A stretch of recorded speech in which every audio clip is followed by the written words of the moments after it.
हे अर्जुन, मैं समस्त जीवित प्राणियों का जनक बीज हूँ। अस्तित्व में ऐसा कोई चर या अचर वस्तु नहीं जो मेरे बिना अस्तित्वमान हो। हे परंतप, मेरी दिव्य विभूतियाँ असंख्य हैं। मैंने तुमसे केवल उदाहरण के लिए अपने अनंत विभूतियों के मात्र एक अंश का वर्णन किया है। जानो कि जो भी ऐश्वर्य युक्त, सुंदर तथा तेजस्वी सृष्टियाँ अस्तित्व में है, मेरे ही शक्ति के एक अंश मात्र से ही उद्गत हुए हैं। किंतु हे अर्जुन, यह सब जानने की आवश्यकता क्या है?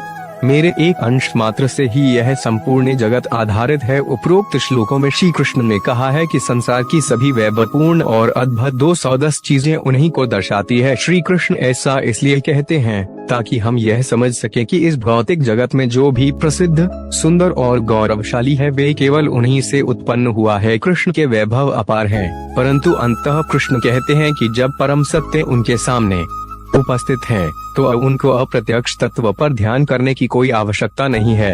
इसलिए कृष्ण अर्जुन को सुझाव देते हैं कि वे उनके इस प्रत्यक्ष रूप का ही ध्यान करें। श्री कृष्ण का कोई ऐसा रूप नहीं है जो कुरुक्षेत्र में अर्जुन के सामने उपस्थित रूप से अइष्ट है। केवल उनके उस रूप को छोड़कर जब वे यमुना नदी के किनारे वृंदावन के कुंज वनों में एक युवा के रूप में तिरछी दृष्टि से देखते हुए हाथों में अपनी बांसुरी लिए और 3 जगहों पर बांके हुए अपनी दिव्य स्वरूप में दिखते हैं। है मित्र, यदि आपको इस जगत में अपने सहयोगी बंधुओं से लगाव है तो गोविंद जी की मोहक मुस्कान का अवलोकन न करें। जब वे केशी घाट में यमुना के तीर पर खड़े होते हैं, वे अपनी तिरछी दृष्टि से देखते अपनी बांसुरी को अपने होठों पर रखते हैं, जिनकी तुलना ताजा खिलते कलियों से की जाती है। 3 स्थानों पर बांका हुआ उनका दिव्य शरीर चंद्रमा के प्रकाश में अत्यंत उज्ज्वलित दिखाई देता है। श्री कृष्ण 5237 साल पहले वृंदावन, भारत में प्रकट हुए थे और अपने निजी भक्तों के साथ एवं भक्ति योग के माध्यम से परम सिद्ध हुए भक्तों के साथ उन्होंने अपनी लीला प्रदर्शित की थी। वृंदावन में श्री कृष्ण की लीलाएं श्रीमद्भागवतम के 10वें कांड में दर्ज किया गया है, जो पिछले 50 सदियों से भक्ति योग के साधकों को प्रेरित करता आ रहा है। भगवद गीता के अंतिम अध्याय में श्री कृष्ण अर्जुन को सूचित करते हैं कि जो भी उन पर आत्मसमर्पण करता है उसे परम धाम गोलोक वृंदावन प्राप्त होगा। ओम तत्सत। व्यास विरचित शत सहस्त्र श्लोकों की श्री महाभारत ग्रंथ के भीष्म पर्व में पाए जाने वाले आध्यात्मिक ज्ञान का योगशार्थ श्रीमद् भगवद गीतोपनिषद में श्री कृष्ण और अर्जुन के संवाद से लिए गए विभूति योग नामक 10वें अध्याय की यहाँ पर समाप्ति होती है। अर्जुन ने कहा, अपनी अनुकंपा से आपने दिव्य स्वभाव के अत्यंत गुह्य आध्यात्मिक रहस्य को बताया, जिसे सुनकर अब मेरा मोह दूर हो गया है। हे कमल नयन कृष्ण, मैंने आपसे सभी जीवों की उत्पत्ति एवं विनाश का विस्तृत वर्णन सुना, साथ ही साथ आपकी अविनाशी महिमा को भी सुना। है परमेश्वर, जो आपने अपने बारे में बताया है वे परम सत्य है। हे पुरुषोत्तम, अब मैं आपके वैभवशाली रूप के दर्शन की इच्छा करता हूँ। हे योगेश्वर, यदि आपको लगता है कि यह संभव है तो कृपया मुझे अपना अव्यय स्वरूप दिखाएं। अंत में अर्जुन पूरी तरह से आश्वस्त हो जाता है कि श्री कृष्ण परम पुरुष भगवान हैं और यह सारी सृष्टि उन्हीं से प्रकट होती है और विनाश के बाद उन्हीं में समा जाती है, ताकि भविष्य में आने वाली पीढ़ियां गलती से यह न समझे कि श्री कृष्ण कोई साधारण व्यक्ति या केवल एक दार्शनिक थे। इसलिए अर्जुन ने श्री कृष्ण से अपने विश्व रूप को प्रकट करने का आग्रह किया। श्री कृष्ण का वह रूप जिसमें संपूर्ण जगत समाहित है, यह रूप किसी के स्वतंत्र प्रयास से नहीं देखा जा सकता है और यह पूर्ण रूप से श्री कृष्ण की कृपा पर ही निर्भर करता है कि अर्जुन उसे देख सकते हैं कि नहीं। अर्जुन भी जानते हैं कि भविष्य में अनैतिक एवं विवेकहीन व्यक्ति स्वयं को भगवान होने का दावा करेंगे और अज्ञानी लोगों को गुमराह करेंगे।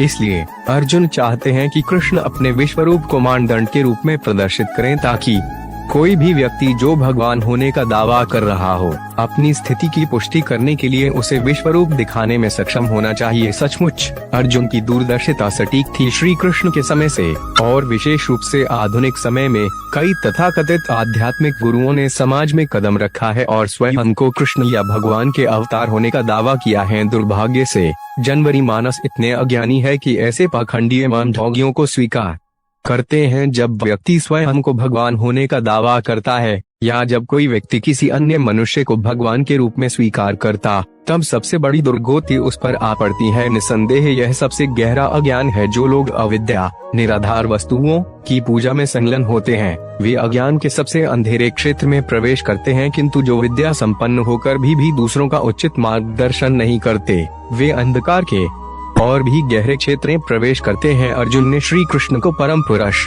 परमेश्वर और सभी योगिक शक्तियों के स्वामी, योगेश्वर के रूप में संबोधित किया है, क्योंकि अर्जुन जानते हैं कि श्री कृष्ण उन्हें अपना विश्वरूप दिखाने में सक्षम होंगे और इस प्रकार सदा के लिए श्री कृष्ण के भगवान होने और पाखंडियों के बीच का अंतर स्थापित हो जाएगा। भगवान श्री कृष्ण ने कहा है, पार्थ, अब तुम मेरे विविध रंगों व आकृतियों वाले असंख्य दिव्य रूपों को देखो। भारत, देखो इन आदित्यों, वसुओं, रुद्रों, अश्विनी कुमारों तथा अन्य देवताओं को, इन विविध अद्भुत रूपों को देखो जो पहले कभी देखे नहीं गए। हे अज्ञान की निद्रा के विजय अर्जुन, एक ही स्थान पर मेरे इस स्वरूप में पूरे ब्रह्मांड को देखो, जिसमें सभी चर अचर प्राणी शामिल हैं, तथा उसके साथ तुम जो भी देखने की इच्छा रखते हो उसे भी देखो, किंतु तुम मुझे अपनी इन आँखों से नहीं देख सकते।